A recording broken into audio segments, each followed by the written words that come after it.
ಒಂದೊಂದಾಗಿ ಬರ್ತಾನೆ ಅಂತ ಮಾಡಿದ್ದೆ ನಾನು. ಎಲ್ಲ ಒಟ್ಟಿಗೆ ನಿನಗೆ ಬೇಕಾದಂತ ಒಂದು ದೃಷ್ಟಿ ಮಾಡ್ಕೊಂಡೆ ಹಾಗೆ ನನಗೆ ಅಂತ ಯಾರಿಗಾದ್ರೂ ಆಗ್ತದೆ ಹಾಗೆ ಸಾರ್ವಜನಿಕವಾಗಿ ದೀಪಾವಳಿ ಕಾಲ ಆಯ್ತು. ಏನಪ್ಪ ರಾಜಕುಮಾರ, ಗೊತ್ತಾಯ್ತಾ ಇದು ಯಾವ ಕಡೆ ಅಂತ ಸ್ವಲ್ಪ ಸ್ವಲ್ಪ ಗೊತ್ತಾಗ್ತಾ ಉಂಟು. ಏನು ಇದೆಲ್ಲ ಕಳ್ಕೊಂಡಾಯ್ತು. ಈಗ ಅದೇ ಮಾಡಿ ಈ ವರ್ಷದ್ದಾದ್ರೂ ಸರಿ ಇಲ್ಲ.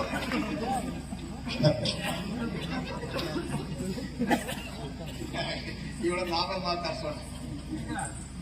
ಸ್ವಾಮಿ ನಮಸ್ಕಾರ. ಸ್ವಾಮಿ ನಮಸ್ಕಾರ. ಒಳ್ಳೆ ಪ್ರತಿಧ್ವನಿ. ಇವ್ರು ಯಾರು ಗೊತ್ತಾಯ್ತಾ? ಯಾರು? ಸಾಮ್ರಾಟ್ ಸುಯೋಧನ. ಯಾವ ಪ್ರಸಂಗಕ್ಕೂ ಅದೇ. ಈ ವರ್ಷ ಯಾವ ಕೌರವ ಆದ್ರೆ ಇವ್ರದೇ ಪ್ರಧಾನ ಭೂಮಿಕೆ.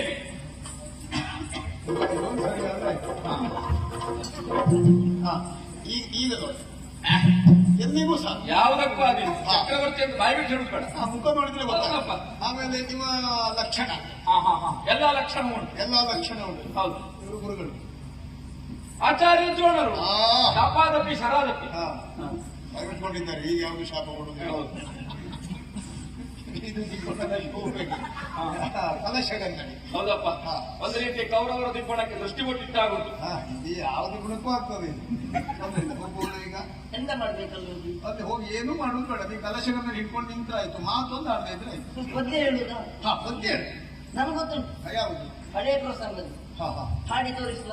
ಹಾಡಿ ತೋರಿಸುವುದು ಬೇಡ, ಕೇಳಿಸಿ.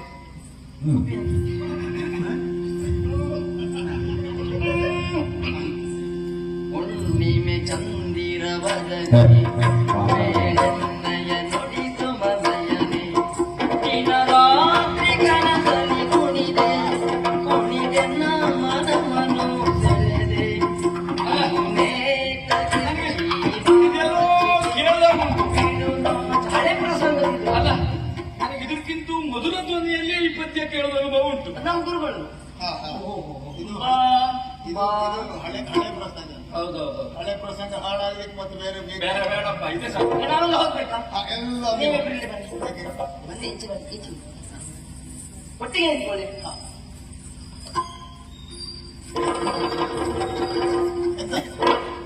ಎಲ್ಲ ಎಷ್ಟು ಚಂದ ಆಗಿದ್ದಾರೆ ನೋಡಿ. ದರ್ಪಣದಲ್ಲಿ ಎಷ್ಟು ಚಂದ ಆಗಿದ್ದಾರೆ ನೋಡಿ.